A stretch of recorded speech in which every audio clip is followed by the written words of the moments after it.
Hello, my name is Kurt Fletmeyer.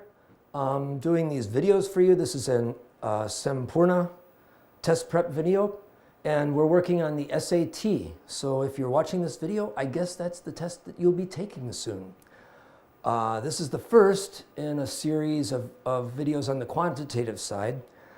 The quantitative side of the SAT, the thing that you need to remember first of all is that this is not your standard high school test you're taking. Think of the SAT as your first college assignment. That's really what it is. This is different. You've learned how to do the math, how to do the calculations. That's what they teach you in high school. Now, the universities want to know, how clever are you? And so it's a cleverness test. It's not a math test. That's the thing you got to remember. Really important that. Okay, so we have a problem here. And we'll start with this guy. This is a venture capitalist here. This guy had a number of investments worth $20,000 or $100,000, and each in different denominations, but all the same, either 20 or 100. All of his investments were one or the other amount. They all added up together to $3.6 million. $3.6 million. This guy was a rich man. However, he recently had a kind of a streak of bad luck. He lost 26 of those investments. Ouch, it's gotta hurt. But our problem here is damage control. This guy lost a lot of money. He's hoping he didn't lose as much as he might have. So what does the question ask? If the number of $20,000 ventures lost was either 2 more or 2 less than the number of $100,000 ventures lost, what's the most that he could still be worth? That's what you want to find out.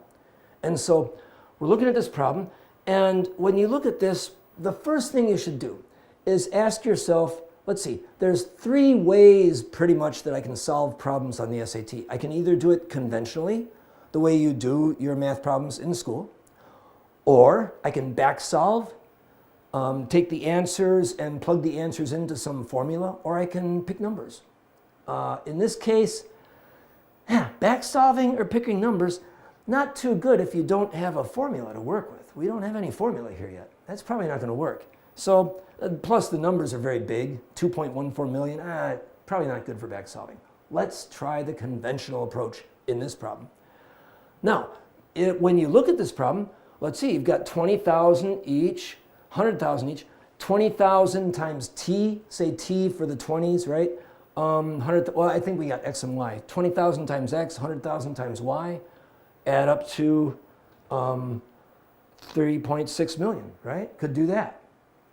And this is probably the first thing that pops into your mind. This is what you think, yeah, this is the way to do it, sure, because you've seen problems like this before. But in English, we would call that a red herring. If you ask an English speaker, what's a red herring? That's something that's designed to lead you down the wrong path. And this would be the wrong path. Not a good idea. So what can you do? Well, this is what we do know. If you want him to get as much money back as possible, then probably it's a good idea to make the 20s be the larger number, right? Have more of the investments that he loses be worth 20,000. Fewer of the investments that he loses be worth 100,000. That will give him the most money back, right? That's the first thing you got to figure out. And here you go. So if we say that the $20 investments, he didn't invest $20. If the $20,000 investments is a greater number than the 100,000, okay, t equals h plus 2, the 20s equals the 100s plus 2, and t plus h equals 26. We know those 2 things. Therefore, we have 2 equations, 2 unknowns. We're on our way. Now it's an easy problem, right? There you go. By the way, the 20s and 100s, keep in mind, this is the number of $20,000 investments that he lost, not the total number. The number of $100,000 investments that he lost, not the total number. That's why we don't go with that first formula I showed you. Okay, so let's see what happens then. Well, okay. Now, a lot of you probably know this algebra. It's pretty simple algebra. Some of you might not. If you don't despair. That's okay. We've got the algebra here in the video too. T equals h plus 2, t plus h equals 26. Okay, so you can substitute. If you know that t equals h plus 2, then, okay, t plus h would be, okay, t is h plus 2 plus h. Okay, you got 2h equals, well, 26 minus 2, right? 24. H equals 12. Now we know exactly how many $100,000 investments he lost. 12. And we know the 20s, 14. Another thing on the SAT, learn to do math in your head. Don't use your calculator for everything, okay? So yeah, 12 investments, 100,000 each is 1,200,000, of course. 14 times 2 is 28, times 10, 280,000, right? There you go. So what do we got? Let's see, okay. Then the amount was 12 times 100, 14 times 20, keep going. And we got, let's see, yeah, 1,480,000, 1.48 million. That's how much he lost. Wow, I wish I had that much. That would be nice. It's a lot of money. Okay, yeah. If you didn't know that, that is a lot of money, actually. But anyways, we'll move on. So now what do we have to do? Only one thing left to do. Subtract that from his original number of his original investment, right? Which was 3.6 million. Here we go. And 3.6 minus 1.48, 2.12. There you go. Now what answer was that? Where was that? Let's see. There it is. It's B. We got the answer. And that's how you do it, guys. That's without picking numbers or back solving. This one was better to do conventionally. And there you go. Be back in a little bit with another math problem. Hi guys, Kurt Flettmeyer here again with another test of your cleverness. Let's see what we have this time. Well, we have a proportion, right? That's two ratios with an equal sign between. That's a proportion, right? It's not a very easy proportion. Looks kind of difficult. An equation of what's the value of W? You've got W in everywhere here, okay? Yeah. So let's see. You could, well, how do we solve this? Okay, well, let's see. What could we do? We could try cross multiply it. Work it like an ordinary algebra problem, right? Okay, sure, let's try that. How does that work out? I don't know. 3w squared minus 2 times cube root of 8w plus 3. I don't know, not good, not good. What about if we simplify this guy? But how do you simplify it? See, it's just not working. You know, the thing is, you got to think about this, yeah? Think, yeah, how am I going to solve this? Let's see. Well, easy. You got small numbers in the answer choices. Okay, you can back solve this thing. What is it? Negative 2, 2, 3, 5, and you got an equation in the problem. This one, what do you think? It's just crying out, back solve me. That's what you want to do in this one. So let's see, go back. How do we do it? Well, let's try. I got my pen here, okay. See how this works. Ta-da, let's see. We got, let's see, well, okay, you want to try negative 2? Nah, I don't think so, because negative 2, it's a negative number. Too difficult. I don't like negative numbers. Let's stick with positive, happy numbers. Yeah. So try 2. Okay. 2 squared is 4. 4 times 3, 12, minus 2, 10. Okay, good enough. 10. Okay. 2 squared, 4 again. 8 by 4. Remember those multiplication tables. 8 by 4, 32. Don't just use your calculator for everything. Besides, don't forget, this could be on the non-calculator section. There is the non-calculator section, so you got to know how to do it in your head. Okay.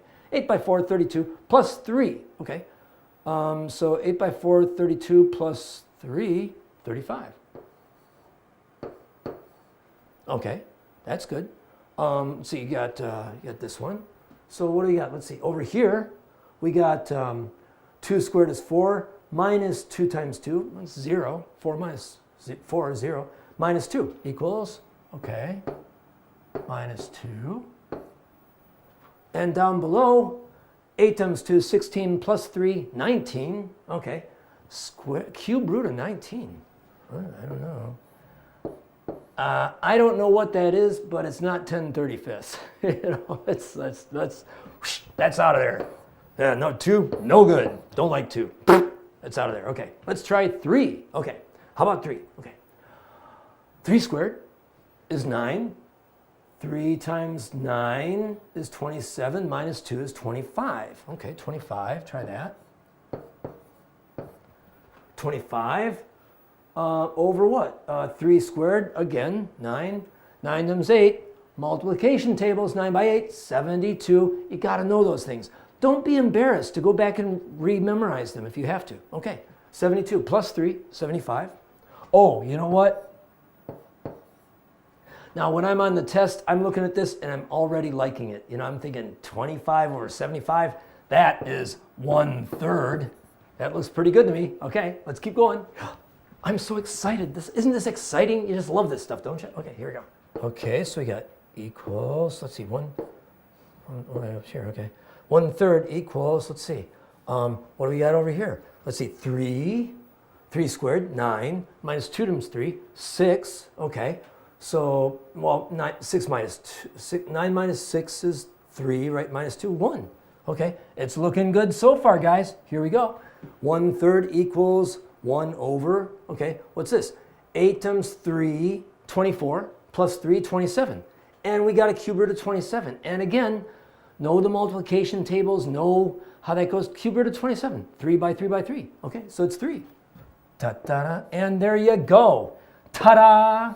We got ourselves a winner. Yes, it's 3. Look how fast and easy that is. Now that's the thing. Imagine if you tried to do this the conventional way. I mean, whoa, yuck, you know? But this is it. This is the easy way. Cleverness. They test you on the amount of cleverness that you have. This is not high school. This is your first college assignment, okay? So I think you've learned here that this is what you got to look at. You've always got these 3 options when you look at a problem. In this case, we had the equation up above, okay? We had simple numbers down below. That's a pretty good sign that this is one we want to back solve. And that's what we did here today. Okay. Nice talking to you. You have a nice day.